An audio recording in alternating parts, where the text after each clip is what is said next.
Shalom. Bapak Ibu dan Saudara yang dikasih Tuhan, kita bersyukur kita ada di bulan Juni, di minggu pertama. Saudara, kehidupan baru, pemerintah kita mencanangkan kehidupan normal yang baru, new normal life. Kita hidup berdampingan dengan virus yang kita takuti, yang kita serang, yang kita musuhi selama ini. Tapi kita belajar berdampingan dengan virus, karena virus itu ternyata tidak mau pergi, dia ada di mana-mana.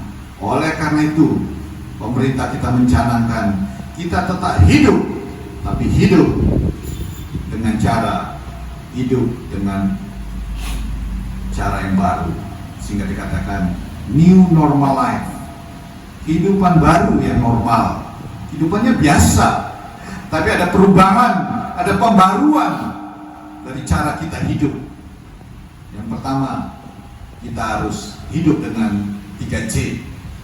Pertama, jaga jarak, jaga kesehatan, jaga hati. Karena hati yang gembira adalah obat yang manjur. Kalau hati saudara sedih, ketakutan, cemas, maka daya tahan tubuh akan lemah juga. Oleh karena itu saya menjalankan 3C. Jaga jarak, jaga kesehatan, artinya tetap pakai masker, cuci tangan setiap saat, kemudian olahraga yang teratur, kemudian makanan yang sehat, yang bergizi ya. Kemudian yang ketiga, jaga hati, jangan sampai khawatir, terlalu cemas, keterlaluan gara-gara COVID ada di mana-mana. Sekalipun zona kita merah, kita nggak perlu takut, nggak perlu cemas, tetap gembira supaya daya tahan tubuh kita kuat. Bapak Ibu dan Saudara yang dikasih Tuhan, hari ini saya khotbah dari 2 Korintus 5 ayat 17. Mari kita buka 2 Korintus 5 ayat 17.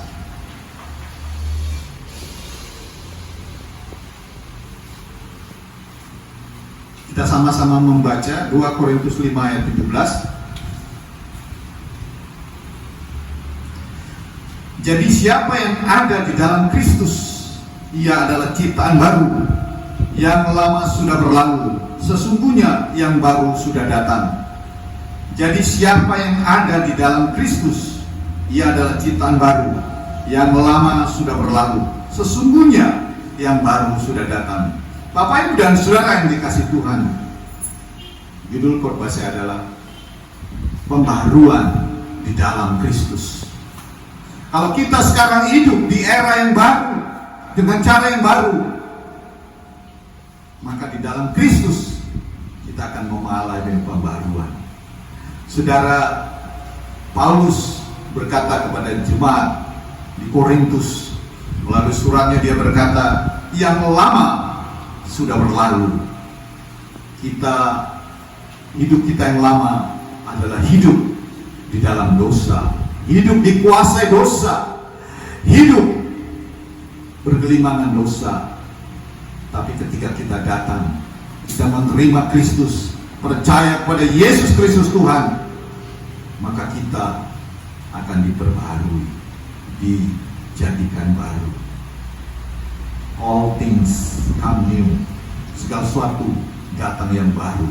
Bapak Ibu dan Saudara, manusia kita tetap manusia ini, tapi ada pembaruan yang dikerjakan oleh Roh Kudus melalui firman Tuhan.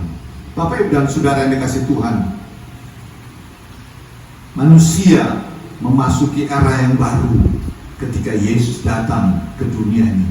Ketika Yesus datang dan kita menyambut dan menerima Dia dalam hidup kita, maka hidup kita diperbaharui. Bapak dan Saudara, apa yang diperbaharui?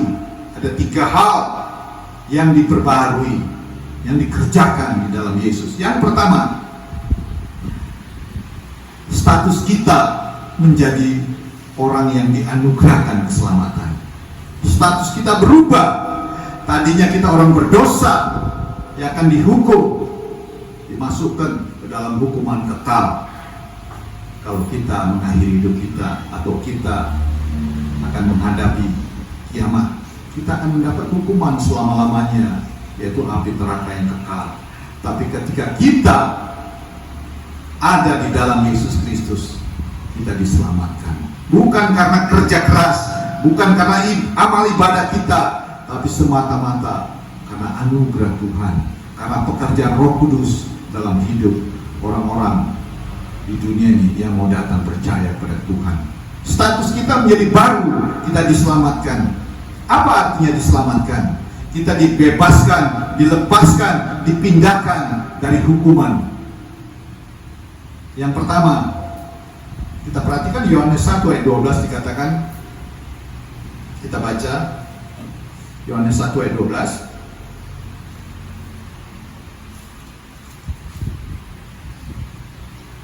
Tetapi semua orang yang menerimanya diberinya kuasa supaya menjadi anak-anak Allah, yaitu mereka yang percaya dalam namanya. Tetapi semua orang yang menerima Yesus Kristus diberi Yesus kuasa supaya menjadi anak-anak Allah, yaitu mereka yang percaya dalam nama Yesus. Yang pertama, status kita menjadi anak-anak Allah.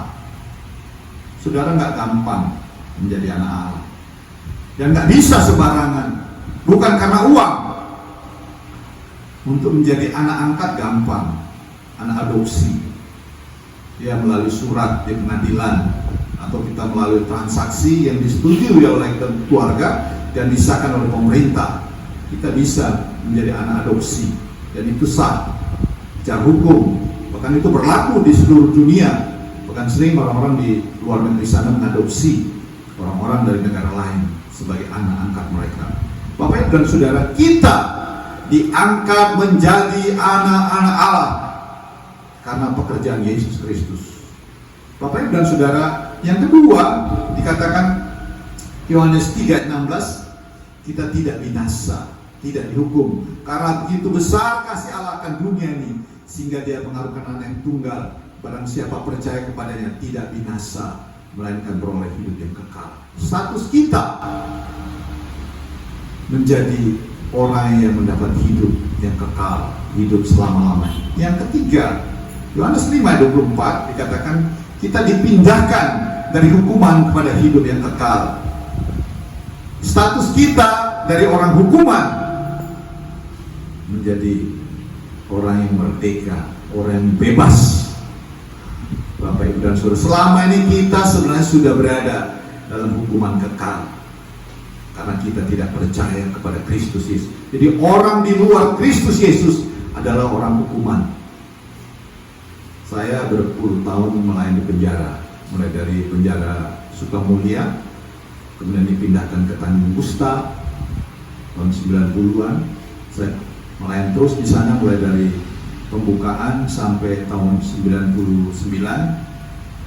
Bapak Ibu dan Saudara, di sana orang di penjara, ditawan. Ada tahan kejaksaan, tahan pengadilan, dan lain-lain. Ada yang 10 tahun atau 5 tahun. Bapak Ibu bayangkan Saudara, kalau kita ditahan selama-lamanya. Saya dengar pembunuh George Floyd yang ada di Minneapolis di Amerika Serikat itu dituntut 40 tahun penjara oleh jaksa karena dia membunuh orang kulit hitam. Bayangkan kalau saudara 40 tahun, kalau saudara sekarang 45, maka 85 tahun saudara akan keluar dari penjara. Bapak Ibu dan Saudara yang dikasih Tuhan, tetapi kita dipenjara oleh dosa selama ini. Tapi ketika kita ada di dalam Kristus, kita dibebaskan, dimerdekakan dari hukuman kekal, dipindahkan oleh Kristus Yesus. Oleh karena itu kita diperbarui, status kita diperbarui. Yang keempat, dikatakan Rasul Paulus kepada jemaat di Filipi 3:20, kewarganegaraan kita diperbarui menjadi kewarganegaraan surga. Saudara, nggak gampang punya kewarganegaraan. Memang ada negara yang menganugerahi kewarganegaraan, misalnya Amerika itu bisa punya dua kewarganegaraan. Ada orang Indonesia, dia warga negara Indonesia sekaligus juga dia warga negara Amerika. Waktu itu ada calon menteri, dia punya dua kewarganegaraan, tapi pemerintah Indonesia tidak menganutnya sehingga dia harus melepaskan kewarganegaraan Amerikanya. Bapak Ibu dan Saudara, orang yang lahir di Amerika itu berhak mendapat kewarganegaraan Amerika. Orang yang lahir di negara-negara Eropa, negara Australia, tetapi kita punya prinsip keluarga negara kita tunggal, tapi secara rohani kita punya keluarga negara yang baru. Keluarga negara kita, keluarga negara surga. Jadi artinya apa? Kita otomatis kalau kita mati, kita mengakhiri hidup kita di dunia ini, kita akan disambut di surga karena kita punya keluarga negara surga. Itu artinya kita diperbaharui di dalam Kristus. Status kita menjadi status yang baru. Yang kedua, apa yang diperbaharui? Yang kedua, Filipi 1 ayat 27 dikatakan, hendaklah hidupmu berpadanan dengan Injil Kristus. Saudara, dalam Galatia, mari kita buka Galatia 2.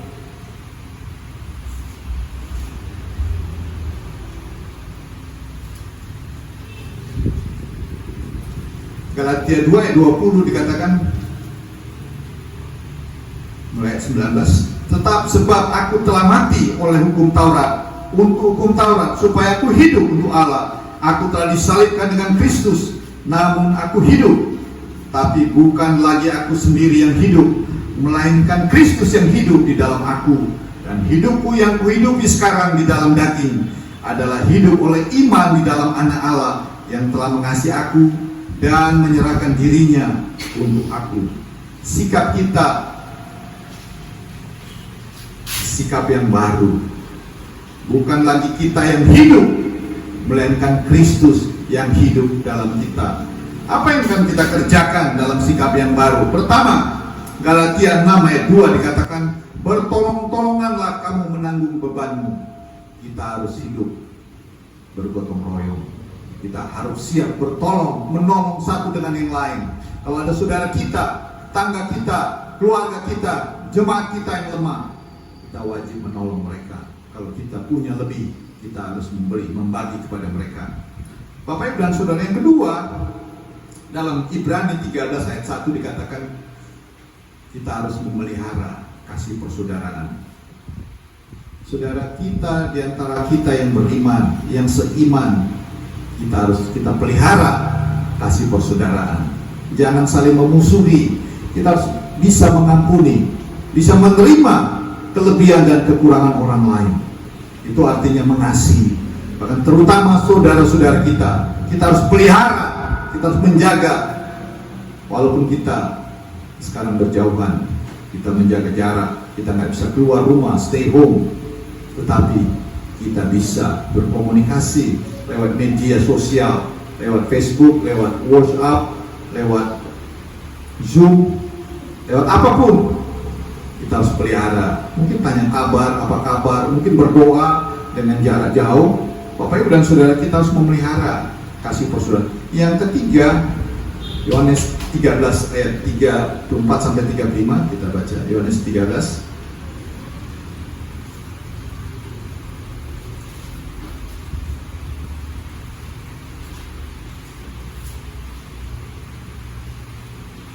Aku memberi perintah baru kepadamu, yaitu supaya kamu saling mengasihi, sama seperti aku telah mengasihi kamu.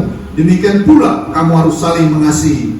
Dengan demikian semua orang yang akan tahu bahwa kamu adalah murid-muridku, yaitu jikalau kamu saling mengasihi. Sikap kita harus saling mengasihi, jangan saling berkelahi.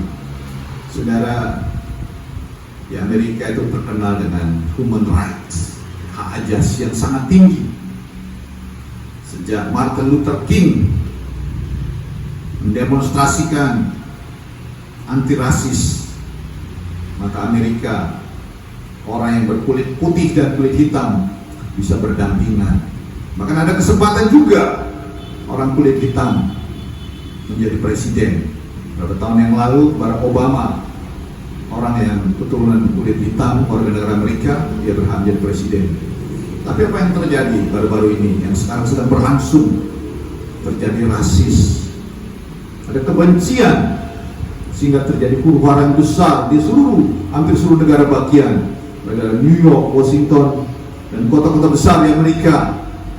Bapak Ibu dan Saudara, bahkan di Australia, di Eropa ada kampanye supaya tidak ada rasis. Artinya apa? Kita belajar untuk saling mengasihi. Orang yang diperbarui di dalam Kristus harusnya saling mengasihi, bukan saling mendengki, membenci, saling iri hati. Yang keempat, sikap yang diperbaharui. Kita baca Filipi 2 ayat 2 sampai 4. Surat Paulus kepada jemaat di Filipi.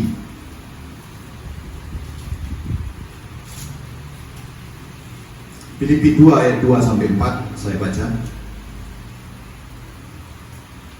Karena itu sempurnakanlah sukacitaku dengan ini. Hendaklah kamu sehati sepikir dalam satu kasih, satu jiwa, satu tujuan, dengan tidak mencari kepentingan sendiri atau puji-pujian yang sia-sia. Sebaliknya, hendaklah dengan rendah hati, yang seorang menganggap yang lain lebih utama daripada dirinya sendiri. Dan janganlah tiap-tiap orang hanya memperhatikan kepentingan sendiri, tapi kepentingan yang lain juga. Kita harus sehati sepikir, satu tujuan, satu jiwa, tidak mencari puji-pujian yang sia-sia. Bapak Ibu dan Saudara, yang kelima, 2 Korintus 5 ayat 15. Yang hampir sama dengan yang tadi ya. Dan Kristus telah mati untuk semua orang, supaya mereka yang hidup tidak lagi hidup untuk dirinya sendiri, tapi untuk Dia yang telah mati dan telah dibangkitkan untuk mereka. Sikap kita yang kelima, kita harus mengasihi Tuhan. Mengasihi bukan hanya mengasihi keluarga kita, mengasihi sama kita, tapi kita harus mengasihi Dia yang sudah menyelamatkan kita. Mengasihi Tuhan artinya melakukan firman Tuhan dengan segenap hati kita, mempraktekkan firman Tuhan dengan segenap hidup kita. Bapak Ibu dan Saudara, yang ketiga, yang terakhir, kalau pembaruan di dalam Kristus, yang pertama status kita baru, kedua sikap hidup kita yang baru, yang ketiga sasaran atau tujuan hidup yang baru. Saya singkat semua dengan 3S. Sikap, status yang baru, sikap yang diperbarui, sasaran hidup yang baru. Kita harus punya goal atau sasaran atau tujuan hidup yang diperbarui. Kita perhatikan dalam Filipi 2 ayat 5 dikatakan, menaruh pikiran dan perasaan yang terdapat di dalam Kristus Yesus. Menaruh pikiran dan perasaan yang terdapat dalam Kristus. Bahkan dalam Filipi 1 ayat 22, Rasul Paulus berkata, tetapi jika aku hidup di dunia ini, itu berarti bagiku bekerja untuk memberi buah. Mati adalah keuntungan. Kenapa kita untung kalau mati? Ya, kita punya keluarga negara sorga, kita akan kembali ke sorga bersama dengan Tuhan di sana selama-lamanya. Tapi kalau kita hidup di dunia ini, hidup dalam normal yang baru, ada 5 hal. Yang pertama, sasaran kita adalah kita harus punya sasaran untuk memenangkan jiwa-jiwa atau keselamatan jiwa-jiwa. Kita rindu agar setiap jiwa juga diperbaharui. Setiap jiwa, setiap orang di dunia ini harus menerima Kristus Yesus sehingga dia diperbaharui. Saudara, di Amerika itu banyak gereja-gereja besar, bahkan penginjil-penginjil besar lahir dari Amerika Serikat. Bahkan human right ada di sana, tapi sekarang hancur berantakan karena ternyata nggak semuanya orang diperbarui di sana. Kita berdoa untuk Amerika, kita berdoa juga untuk Belanda, untuk Eropa, untuk negara-negara lain, bahkan untuk bangsa kita. Banyak orang belum menerima Kristus sebagai juru selamat hidupnya. Oleh karena itu kita harus punya sasaran hidup untuk menyelamatkan jiwa-jiwa. Yang kedua, apa sasaran hidup kita? Kita harus mempunyai karakter yang indah. Katakan Galatia 5 ayat 22, itu buah-buah roh. Artinya kita harus punya karakter, kebiasaan hidup. Kita harus selalu bersuka cita, harus mengasihi, harus suka memberi. Itu menjadi karakter orang-orang yang diperbarui. Bapak Ibu dan Saudara, yang ketiga, dalam Kolose 1 ayat 10,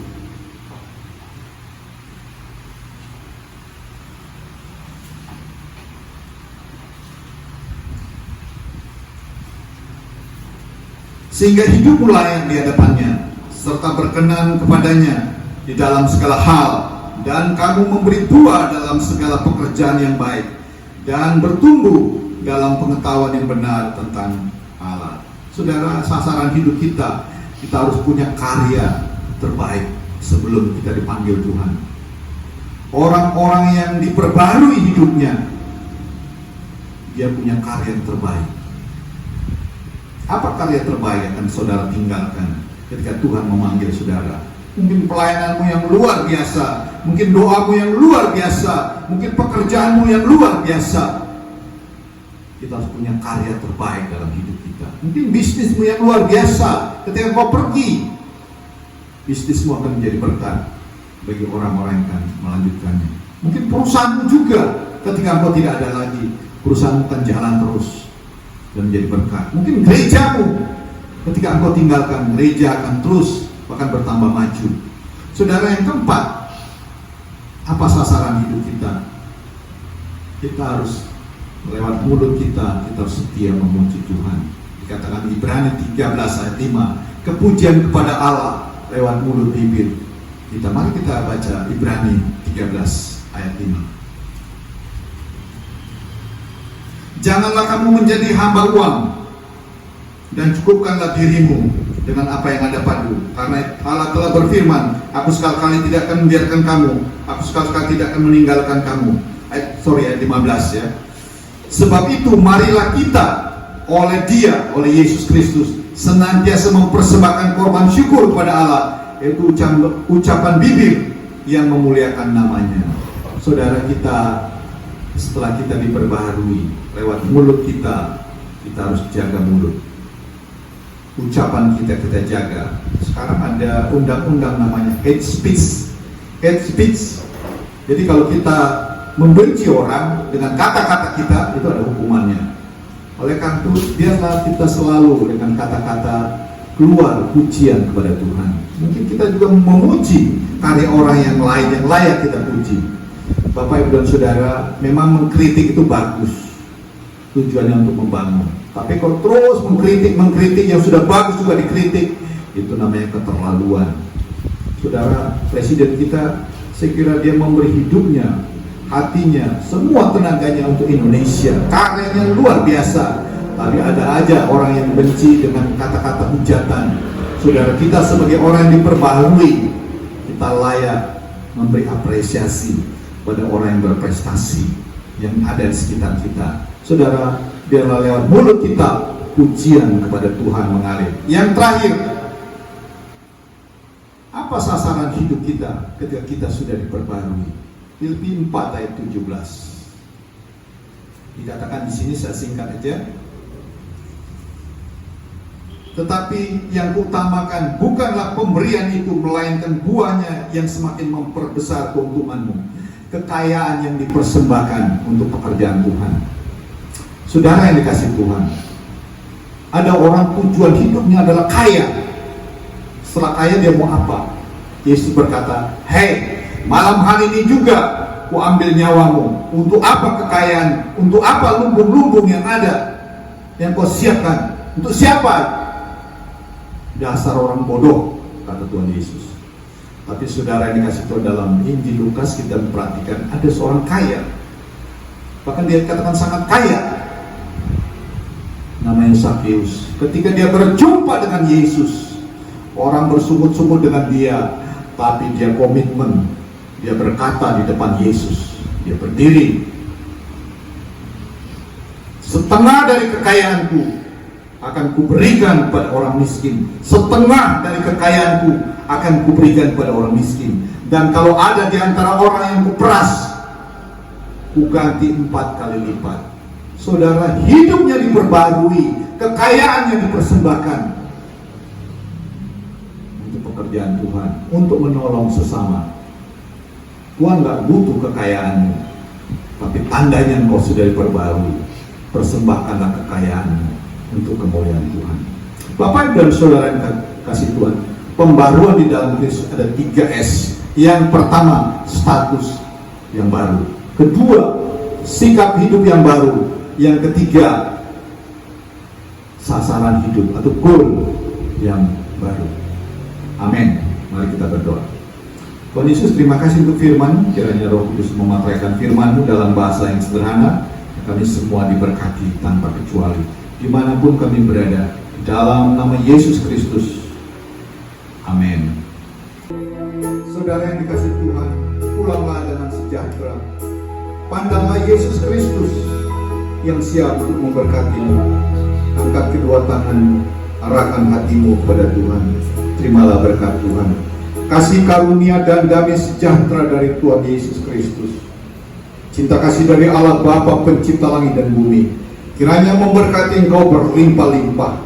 Diberkatilah rumah tanggamu, diberkatilah anak menantu cucumu, diberkatilah usahamu, pekerjaanmu, studimu, pelayananmu, diberkatilah gereja-gereja di seluruh dunia, diberkatilah hamba Tuhan yang setia melayani Tuhan, diberkatilah jemaat Tuhan yang setia beribadah kepada Tuhan, diberkatilah bangsa Indonesia, diberkatilah Bapak Presiden, para menteri dan jajarannya, diberkatilah gubernur, wali kota, camat, lurah dan kepala lingkungan, diberkatilah semua orang-orang yang sedang persiapan ujian, baik ujian semester, ujian masuk perguruan tinggi.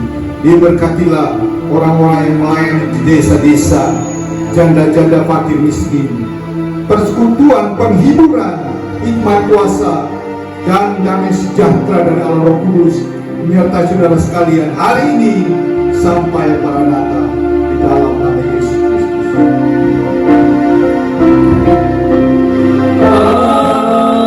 Amin.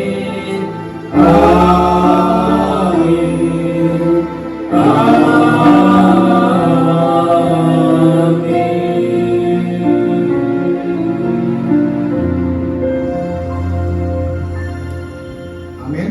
Amin. Bapak Ibu dan saudara dikasih Tuhan, selamat hari Minggu. Kita sudah selesai beribadah hari ini tanggal 7 Juni tahun 2020. Kiranya Tuhan memberkati saudara sekalian dimanapun saudara berada.